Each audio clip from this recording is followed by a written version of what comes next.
Welcome to my show, Confession of a Futurist with Sanjiv Goyal, every Wednesday at 3:30 p.m. on Radio Zindagi. We invite mavericks, meta entrepreneurs, and change agents to share their secret of the future. Our today's guest is a very special guest. He's founder of Nitya Capital. He started his investment career by acquiring a small $4.5 million multi-unit complex. Today, they have more than $2 billion worth of portfolio. Swapnil Agarwal immigrated to US with his parents when he was 15 years old. So before we bring him, I want to talk a little bit about the data. So as per Urban Institute and Harvard EDU, there are some very interesting data set we have around housing.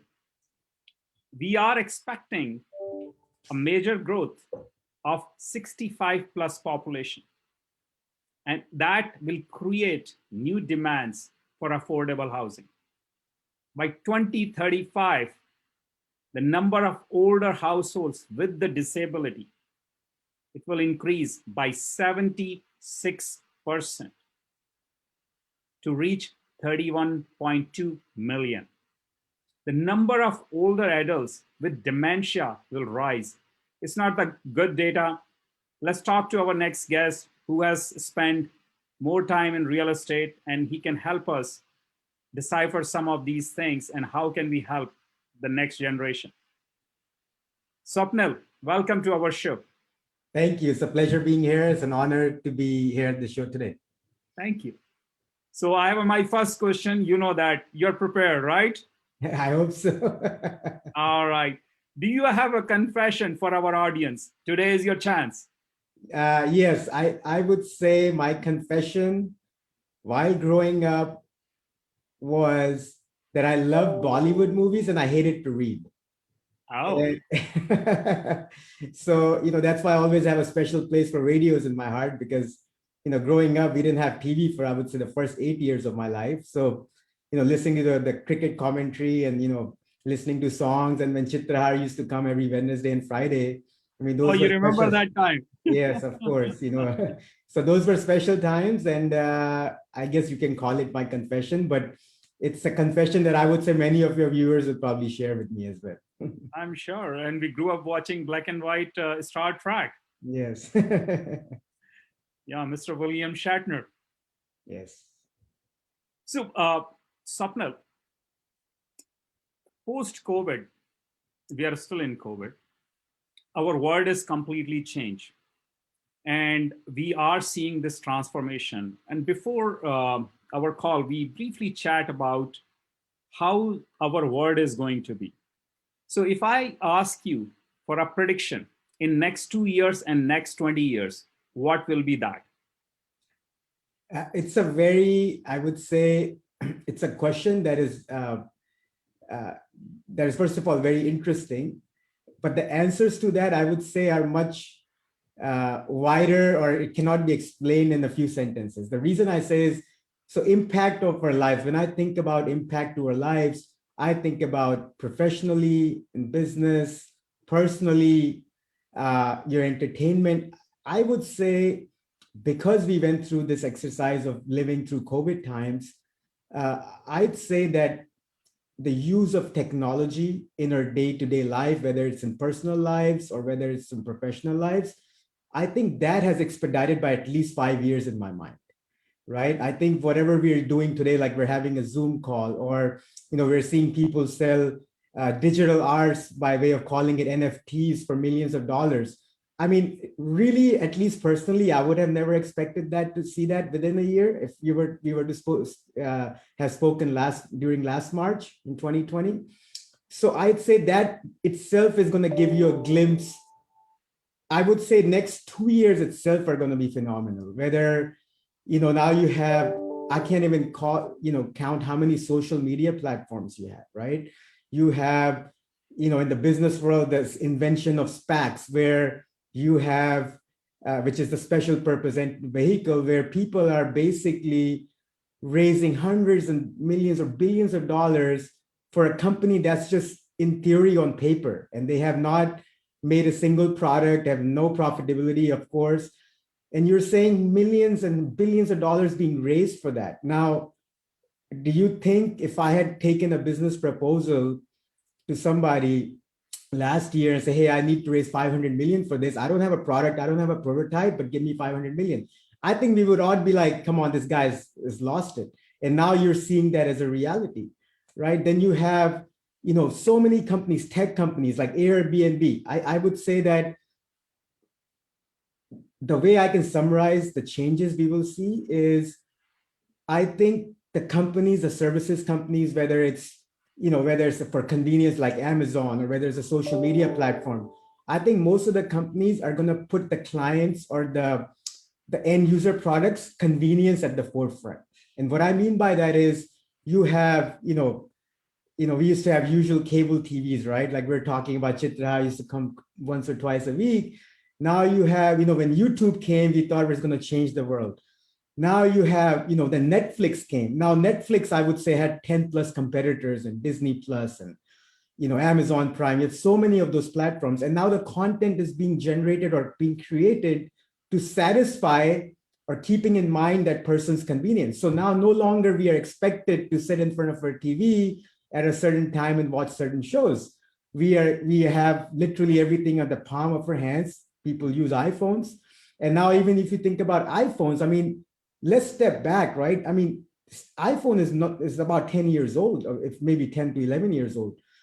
And if you were to tell somebody, say in 2007 or 8, that, hey, you're going to have an instrument which is you're going to be able to take a picture, listen to music, watch videos, make a phone call, surf internet on one device, you would probably laugh it off, because you used to have BlackBerry at that time, and even BlackBerry was a pretty big deal at that time. And now it's a pretty common thing. Now you're talking about Tesla coming up with autonomous driving, where you don't even have to sit and drive the vehicle, right? That's going to really change how we think about our lives, or convenience, and how to be efficient. I would say in next 2 years. I think next 20 years, if I take Elon Musk's word, I bet we'll all have a home on Mars, right? And we'll go for vacation there. And I like Earth. What's wrong with my beautiful Earth, man? I won't mind going there for vacation, but exactly. That is little. I mean, I'm a big fan of his work. Yes. And he is definitely a phenomenal person. I really like him for one reason. He's one of the few, and I call him meta entrepreneur. Yeah. The reason is where you don't take no for an answer.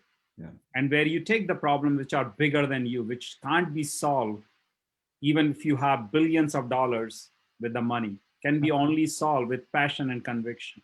100%. And he has shown our world, not just with the car, even with the solar. Imagine what he has done. In fact, today I was told there are close to 30% energy is produced through alternative sources. And they are targeting, even PG&E is targeting 70% in next, I believe, 10 or 20 years. Yeah. That's a game changer. And it's unbelievable, right? This Elon Musk is one of the founders, people don't know, is founders of PayPal.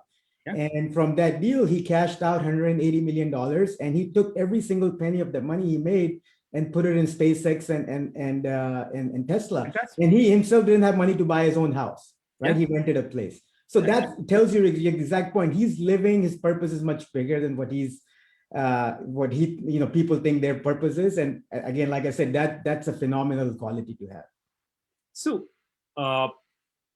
before I ask you next question, this is for our listeners. If you have a question for us, call our studio at 510-657-1170. I and Swapnil will be happy to answer those questions. So next question I have for you, Swapnil, is the dream of sustainable housing real? I'm an engineer, and to me, everything about solving problems. And I'm hearing this slogan for so long that I'm really tired of listening to this slogan. Do you think in our lifetime we will see really, truly sustainable housing? I don't know, Sanjiv, if we will, but that doesn't stop for people like me to keep trying. And I'll tell you the reason why, because, when we immigrated, and just like all the immigrants, most of them listening to the show, when they came to this country, for me personally, 1996, I grew up in affordable housing. And what I mean by affordable housing is, rent used to be $600 a month. And I would say that the basic amenities were completely lacking. There was no security. We used to have a break-in very quite often in our house. I heard even Yeah. your father was held on gunpoint. Yeah. We used to have a liquor store, and like any other businesses of that sort, it was dangerous place to be in. And now to your question, what is a sustainable housing? For me, if I step back, okay, what do I define sustainable housing? I think for me, I want four walls where I can raise a family, or if I'm alone, single, married, without fear of any security lapses, a good community which has basic amenities like a swimming pool, a fitness center, and essentially commodities and services that people would expect to have a home, but they can't afford a home, so they live and rent apartments. And for me, that means is, so like, for example, what we need to make our apartment sustainable is through our Cardiac Cares Foundation, where every senior of our community gets free meals throughout the year through our association with Interfaith Ministries. Then we're providing, another big aspect that we will all agree on that America lacks is their healthcare, right? I don't know how many presidents have come and tried, and it just doesn't seem to solve it. For me, as my civic duty, we started a free healthcare clinic where any Houstonian can go there without insurance, because let's face it, 80% of our illnesses or sickness can be resolved just through advice and just talking through it. Because people think it's a much bigger problem. It's really not. It's your fever, cough, and cold. So we are doing that from our side. We're giving free meals to every kid in our community. We're implementing free English classes. So for me, it's a wholesome approach you have to take, more than just the four walls that you call your apartment. It's about the feel of a community where people are together. I always give that example. What I think about community is like when I was growing up in India, in that little colony of ours in Agra, where, all the neighbors knew each other and they were with each other during, times of tough times, good times. So I have that imprint in my mind where I want to see that again, and it's becoming more and more difficult for the reasons we discussed with technology and phones. I mean, we take our own kids. I mean, they're on their iPads and iPhones every single minute of the day when they're not doing something else. So how to imbibe that personal connection within people, how to build that community relationship where people feel part that they belong here. Because look, America is a country of immigrants, right? America is a country where everybody comes from leaving their countries and families behind, friends behind, and they're coming to this new country where they're largely unknown. And they have a lot of questions, basic questions. At least we are fortunate we speak English. There's people who can't speak English. There's so many refugees that live in our communities who we employ because they're legally allowed to work, but people have this in their mind that, oh, I don't want to, refugee with what kind of work. But these are great, hardworking people creating these communities. I think I would bring back those memories when I was growing up, and I would say that I'm sure that you can relate to that as well. So, Swapnil, I have a theory on that. And I always talk about that being an engineer. To me, every single listener of our, and you and me, we are all engineers because we are solving problems. That's what we do every single day. So anybody who solves a problem is an engineer. Yeah. I look at this problem a little more holistically, maybe because of my background in civil engineering and applied mechanics. I believe our current way of living is not sustainable. I believe this suburb concept, all this, I mean, even I live in a suburb here, and I have not a huge house, but I have a pretty big house. And I personally feel that's not sustainable.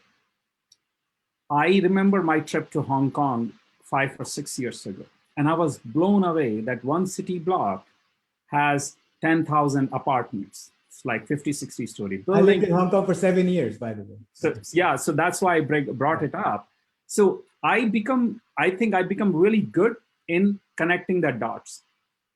And especially in this COVID time, I realize our biggest problem is we are so, especially in America, our density is so low that it is a challenge. And we are putting more burden on the society and the earth. We are talking about adding 3 billion more people in next 30 years. I don't believe our current infrastructure is can handle that kind of burden unless we start building cities which are differently. Is the model of Hong Kong completely sustainable? No. I do see some flaws, some problems there. Because when I talk about these things, we have to think completely new modern infrastructure. So one thought I have it is, can we build, because in earlier time, all the cities were built next to river or water, because water was the most important thing.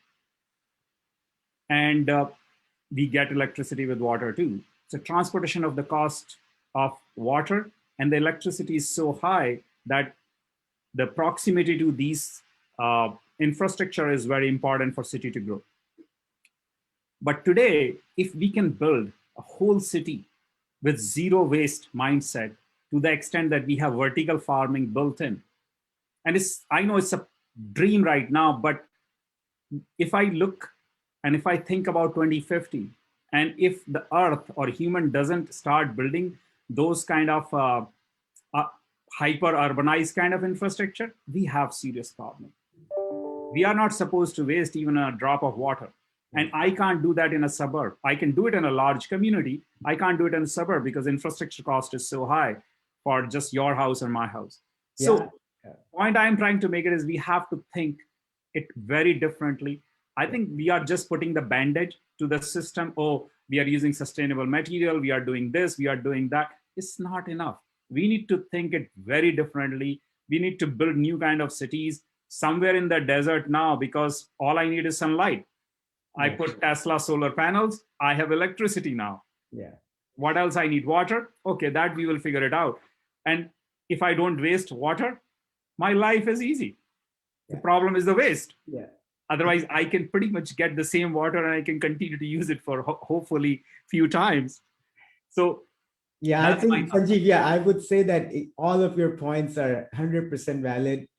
Only thing I would say, just to add to that, is ultimately, I think capitalism is the single biggest tool that this mankind, and that's why America is the greatest country that we have ever created. So everything you're saying, I think leave it to capitalism, it will take care of itself. When you have the right profit and profitability being associated with each of these projects, I think they will happen. And we saw that if you go and we talk about smart cities, we don't have enough time. I know you and me can talk about smart cities for hours. You go to South Korea. They took the marsh and converted into such a beautiful city where they have fiber in every single house. Even before we are talking about 1 gigabits connection, we were just talking and they had it. It's completely connected city. It's possible because of vertical living. So it's beautiful. Someday, I'm sure, I'm thinking of writing a paper around it, because I think somebody has to take. I would say that even more than Hong Kong, I would say Singapore is probably a better example for that. I lived there for 3 years too. Then even more.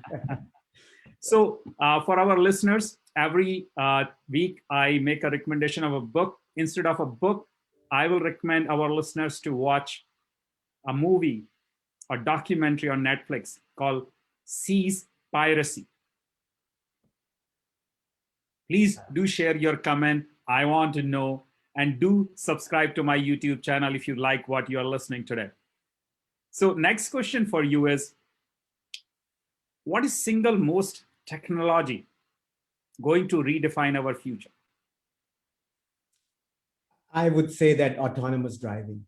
I mean, I would say most immediate, which will be released very soon, I think. I mean, that will redefine how we prioritize our time. I mean, all of a sudden you're traveling 3-4 hours between San Fran to San Jose, or from Houston to Dallas, or driving to work. I mean, the life will change. You don't have to sit behind the wheel. You can maximize your time. You can, I mean, there's this concept about rideshare where you can essentially make money where, you drive a car and you put it in a rental pool. And I mean, that blows my mind. I think most immediate, I would say that will really have a big impact on our lives. And I can't even comment on stuff like NFTs being sold for millions of dollars, because I started thinking about maybe I should create some digital art and, probably, then doing property management of thousands of apartments and taking care of thousands of families. This is a much easier way to do something. You're a good looking guy. Who knows? That may be $25 million. Who knows? No, Swapnil, that is so true. NFG, Bitcoin, all of these things. I mean, it's a brilliant technology. Don't get me wrong. I really love it. But I have a feeling as we have gone too much into money, and we have lost the one most important thing is money should be the byproduct Yes. of solving a business problem, solving a real community problem, society problem. Exactly. What I'm finding it is people are so much after this. 100%. 100%. I mean, that's what this writer says. I forget his name. This very famous guy, Simon Sinek. Simon Sinek. Yeah, he says, you create a business. Why, when you're starting a business as an entrepreneur, what is your purpose of doing so? So, like, for example, my purpose is to improve people's living conditions, right? I would say majority of the people, when they start a business, they're driven by how much money they can make. Profitability, how much money you make, will always come at the end, right? That's just a byproduct, like you said. You need to have a much bigger purpose or better purpose of why you want to do certain thing. And I think, again, capitalism solves that, because people who start business for really a bigger purpose will end up being much more successful than people who are just driven by money. So, Swapnil, we both talking about the same thing. I have a question for you, which is important, and I just got it from some customers, some of our listeners. What is one thing you will attribute your success to? One thing. Just not giving up ever. Just no is never an answer. I'm a solution-driven person than a problem-oriented guy. So for me, I look at, yes, in the moment when the problem I face, I might be consumed by that problem and think this is it. But then I have an ability, and I was maybe born with it. I don't know. I can't take credit for it. Maybe I'm blessed with it by God, is being able to step back. And then how do I take that challenge as an opportunity to do better? And for me, it's just about never giving up. I mean, till I'm alive, till I'm breathing, it's just, I will continue to strive and work hard and achieve what I want to achieve. That's so true. In fact, I have a friend named Rudy. There was a movie after him, Rudy. We might have watched it. Yes. So we always talk about it. And he said the only thing worked in his favor. He says, I'm just an ordinary guy. There are so many football players like me, but I never quit. Absolutely. And there is a Hollywood movie after me, which is a blockbuster, and a lot of players grew up watching it. So you are absolutely right. Yeah, 100%. It's like, and I tell everybody in my team, I said, there's people who work much harder than I do. There's people who are much more smarter than I am. All I'm doing is renting places out for people to live. It's not rocket science, very simple business. But, I think a little bit of it is all imbibed in when we grow up and immigrate to America in a way, right? Because that's where a training starts in our mind. You just can't give up, because if you give up, this country is not for you, especially when you're coming from something like India, in the 80s. I don't know when you came, but for me in the mid 90s. No, absolutely, Swapnil. I came here in 1999, and one suitcase and $500 in my pocket. So I'm so grateful that this country gave me so much opportunities. Absolutely. Any final parting thoughts for our audience? No, I mean, look, first of all, it was, I wish the show was longer, because I feel like we haven't discussed everything. Maybe listeners are thinking this is too heavy of a show. We're talking about a lot of philosophical things but on the lighter side, look, life is about having fun, living each moment, living in the present. I think everyone knows that. And we all know that. It's just hard to execute and implement in our own individual lives. And radios and your show provides a great outlet. Reading, another thing which I'm trying to do more of, which I've been guilty of not doing in the past. So let's talk offline about reading, Swapnil. I want to end the show now. Sure. But thank you very much for your time. I really enjoyed talking to you. And for our listeners, you just met the guy who took $300,000 and converted into $2.5 billion. A big thanks to all of you. Because of you, we have this show. Please do share your comments and suggestions to me or Radio Zindagi, radio station, Instagram, Facebook, whatever social media platform work for you. I also want to thank Radio Zindagi and its team for inviting me for such a fantastic show. I'm on the board of Droisys, that is DROISYS. Do check our job postings on dice.com. Thank you very much. Thank you.